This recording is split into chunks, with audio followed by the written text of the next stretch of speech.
આજે આપણે જોઈશું વિભાજ્યતાના નિયમોના ઉદાહરણ। એક ખેડૂતની પાસે વેચવા માટે 187 ફળ છે। શું તમે ફળોની ઓછામાં ઓછી સંખ્યા જણાવી શકો છો, જેનાથી તે આ ફળોને સરખા ભાગમાં વહેંચી શકે? ઉદાહરણથી આ જાણી શકાય છે કે ફળોની સંખ્યા છે 187।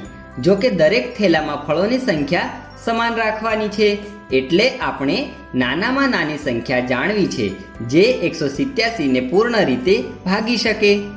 આ જાણવા માટે આપણે વિભાજ્યતાના નિયમોનો ઉપયોગ કરીશું। 187 નો છેલ્લો અંક 7 છે, જે 0, 2, 4, 6 કે 8 આમાંથી કોઈ પણ અંક નથી, એટલે 187 આ સંખ્યા 2 વડે વિભાજ્ય નથી। 187 માં અંકોનો સરવાળો છે 16। જો કે સંખ્યા 16 આનાથી વિભાજ્ય નથી, એટલે 187 પણ 3 થી વિભાજ્ય નથી। 187 ના છેલ્લા 2 અંકોથી સંખ્યા 87 બને છે। 87 નો 4 થી ભાગાકાર કરવાથી પરિણામ સંખ્યા 21 મળે છે, પરંતુ શેષ 3 રહી જાય છે।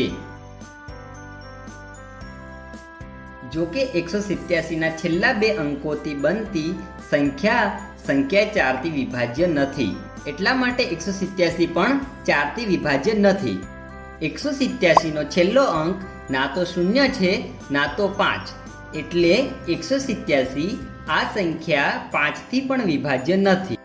જો કે 187 આ સંખ્યા ના તો 2 થી વિભાજ્ય છે ના તો 3 થી વિભાજ્ય, એટલે 187 આ સંખ્યા 6 થી પણ વિભાજ્ય નથી।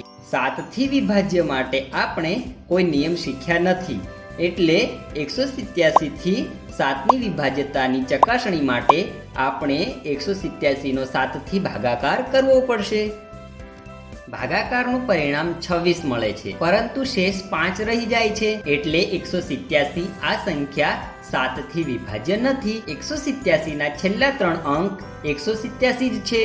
187 ને 8 થી ભાગાકાર કરવાથી પરિણામ 23 મળે છે અને શેષ 3 વધે છે, એટલે કે 187 આ સંખ્યા 8 થી પણ વિભાજ્ય નથી।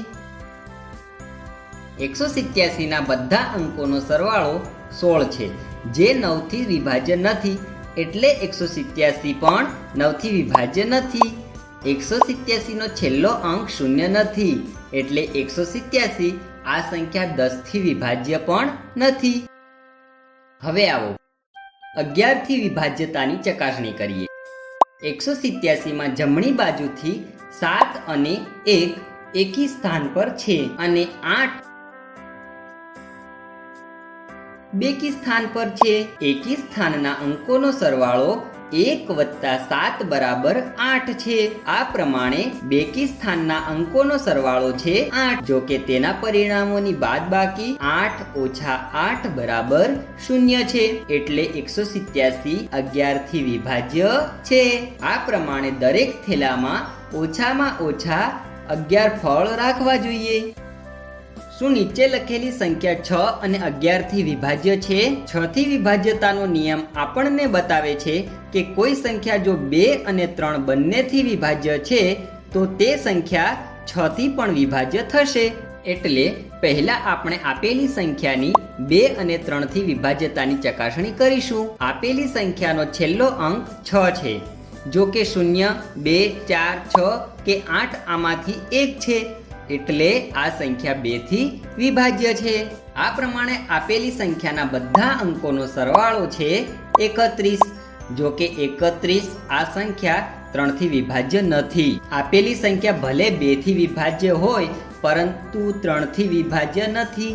આ કારણે આપેલી સંખ્યા 6 થી વિભાજ્ય નથી। હવે આવો 11 ની વિભાજ્યતાની ચકાસણી કરીએ। એના માટે ડાબી બાજુથી એકી સ્થાનના અંકોનો સરવાળો કરવો પડશે। એકી સ્થાનના અંક છે 6, 4, 6, 5 અને તેનો સરવાળો છે 21। આ પ્રમાણે બેકી સ્થાનના અંક છે 6, 3, 0, 1 અને તેનો સરવાળો છે 10। પરિણામોની બાદબાકી કરવાથી આપણને 11 આ સંખ્યા મળે છે, જે 11 થી વિભાજ્ય છે, એટલે આપેલી સંખ્યા 11 થી વિભાજ્ય છે. આજે આપણે જોયું વિભાજ્યતાના નિયમોના ઉદાહરણ. આગળના વિડીયોમાં આનાથી જોડાયેલ થોડી ગેરસમજને દૂર કરીશું.